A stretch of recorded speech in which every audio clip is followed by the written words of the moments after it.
الذي خلق الموت والحياة ليبلوكم أيكم أحسن عملا।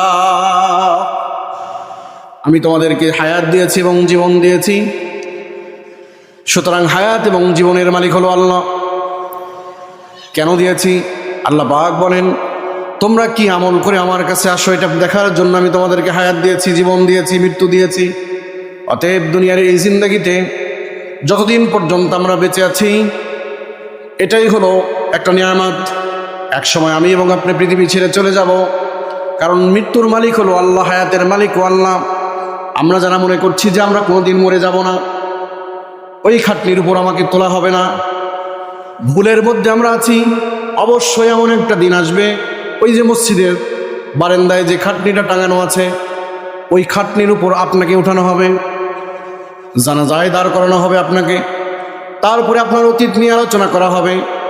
সবার সামনে উপস্থিত যত জনগণ থাকবে তার সামনে জিজ্ঞাসা করা হবে এই লোকটা কেমন ছিল। যদি ভালো মানুষ হয়ে থাকেন, অপরিচিত মানুষরাও বলবে যে না, লোকটা ভালো ছিল।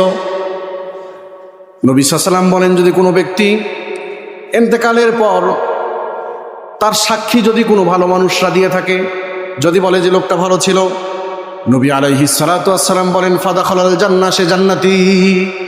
সুবহানাল্লাহ বলেন।